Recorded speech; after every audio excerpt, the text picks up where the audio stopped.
Hi friends, वैस के video YouTube channel में आपका स्वागत है। तो आज मैं आपको खील से बनने वाली एक टेस्टी रेसिपी बनाना सिखाऊंगी। तो चलिए करते हैं स्टार्ट। मेरा वीडियो पसंद आए तो लाइक, सब्सक्राइब और बेल आइकन को ज़रूर प्रेस करें। दिवाली की खीलों को फेंके नहीं, बनाएं उससे टेस्टी और स्वादिष्ट मिठाई। तो मैंने कढ़ाई में थोड़ा सा घी डाल दिया है। घी डालने के बाद जो मैंने साफ़ की है खील, साफ़ की हुई खीलों को मैं अब इसमें थोड़ा सा फ्राई करूँगी। इस तरह से मैंने इन खीलों को पहले साफ़ कर लिया था, क्योंकि इसमें धान होते हैं। अगर हम उसे साफ़ नहीं करेंगे तो वो हमारी बनने वाली मिठाई के अंदर आएंगे और बहुत ही गंदे लगेंगे, टेस्ट ख़राब हो जाएगा। तो मैंने इनको साफ़ कर लिया है। अब इसे मैं स्लो फ्लेम पर थोड़ी देर भूनूंगी, जिससे कि ये थोड़े से क्रिस्पी हो जाएं, करारे हो जाएं। तो इस तरह से भूनूंगी, ज़्यादा नहीं भूनना है, बस आपको 2 से 3 मिनट तक ही इनको भूनना है इसी तरह से।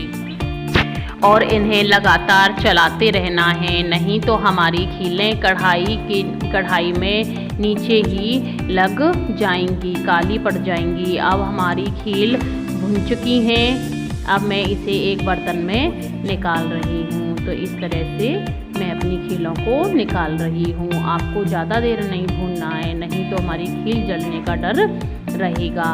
इस तरह से मैंने ये भून ली है। और अब मैंने एक बर्तन में गोला घिसकर रख लिया है। इस तरह से मैंने 2 गोलों को कद्दूकस कर लिया है, जिससे हमें मिठाई बनाने में ज़रूरत पड़ेगी। अब हम इस गोले को भी उसी तरह से फ्राई करेंगे जिस तरह से हमने अपनी खीलों को फ्राई किया था, बस 2 से 3 मिनट तक। बस इसका कलर आपको ज़्यादा पिंक नहीं करना है, बस आपको थोड़ा सा इसको करारी करना है, क्रिस्पी करना है आपको, जिससे कि ये आसानी से टूट जाएं, इसके लंबे लंबे रेशे ना रहें। तो इस तरह से मैं इन्हें थोड़ी सी देर भूनूंगी इसी तरह से। और आप इसी तरह से भूनना है। अगर हम कच्चा डालेंगे तो हमारे मुंह में गोला अच्छा नहीं लगता, अजीब सा लगता है, टेस्ट अच्छा नहीं लगता उसका। अब मैं भुनी हुई जो हमारी खील हैं उन्हें ग्राइंडर में डालकर ग्राइंड कर रही हूँ। तो इस तरह से ग्राइंडर में डाल लिया है मैंने खीलों को। मैंने खीलें ज़्यादा नहीं ली थी, क्योंकि इसमें ज़्यादा खीलों का यूज़ नहीं होता। मैंने सिर्फ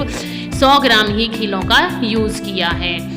इस तरह से अब हम इन्हें ग्राइंड कर लेंगे। ज़्यादा बारीक नहीं करना है, सिर्फ हल्का सा दरदरा करना है आपको। तो अब मैं उसी तरह से जैसे मैंने खीलों को ग्राइंड किया है, उसी तरह से मैंने गोले को भी ग्राइंड कर लिया है। तो देखिए, एक साइड में हमारा ग्राइंड किया हुआ गोला है, जिसे मार्केट में भी बिकता है, गोलागिरी बोलते हैं, और एक साइड में हमारा खील का दरदरा पाउडर है। तो इस तरह से दोनों को एक जगह मिक्स कर लेंगे। इस तरह से दोनों को एक बर्तन में निकाल लिया है मैंने।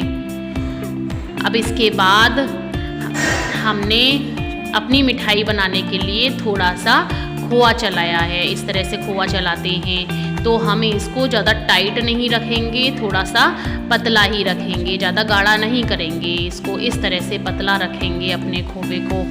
मैंने इसी तरह से खोआ बनाया है इसका चूल्हे पर।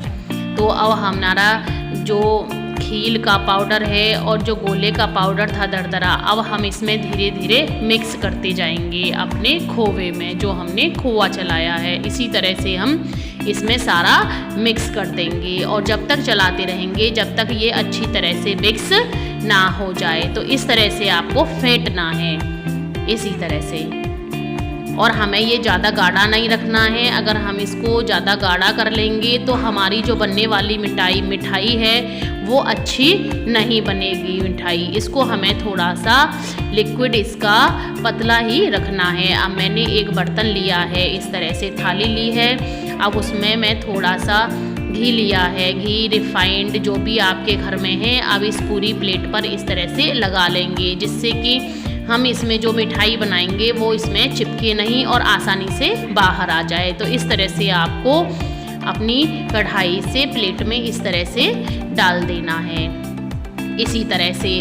और लेकिन आपको थाली पे भी घी, चिकनाई जो भी आप लगाना चाहते हो, रिफाइंड, वो लगा लेनी है। और कुछ हाथों पे भी लगाओगे। अगर आप स्पून से या करछली की हेल्प से करोगे तो वो इस पे चिपकेगा। तो आप हाथों पे हल्का सा घी लगा के आप इसको इसी तरह से शेप दे सकते हो। इसको बिल्कुल प्लेन कर सकते हो इस तरह से। अब इसे करने के बाद अब हम जैसे बर्फ़ी के लिए काटते हैं नॉर्मल, इसी तरह से हम इसके पीस काटेंगे। इस तरह से लाइनिंग बनाएंगे। लाइनिंग में हम ब्लॉक टाइप की लाइन बनाएंगे। इस तरह से ब्लॉक के पीसेस निकल के आए। तो इस तरह से मैं इसके लाइन दे रही हूँ, शेप दे रही हूँ अपनी मिठाई को। तो इसी तरह से आपको शेप देनी है मिठाई की। इस तरह से इसके ब्लॉक पीस बन जाएंगे। जैसे हमारी मार्केट से बर्फ़ी आती हैं तो इसी शेप में आती हैं, तो वही शेप हमको देनी है। और इसे 2 मिनट के लिए रख देना है। तो देखिए हमारी बहुत ही टेस्टी और बहुत ही सॉफ्ट मिठाई बनकर रेडी हो चुकी है। तो देखिए मैं आपको तोड़ कर दिखा रही हूँ। तो ये देखिए बहुत ही सॉफ्ट है। तो इसको छोटे बड़े बुजुर्ग बच्चे सब आसानी से खा सकते हैं। कोई प्रॉब्लम नहीं होगी, ना चबाने में ना खाने में। और इनका टेस्ट बहुत ही टेस्टी है, क्रिस्पी है, बहुत ही अच्छी हैं। खाने में भी बहुत टेस्ट लगता है। बिल्कुल ऐसा लगता है जैसे हमने मार्केट वाली मिठाई मंगाई है। तो इस तरह से हम आसानी से और कम ही समय में इतनी टेस्टी मिठाई घर पर ही बना सकते हैं।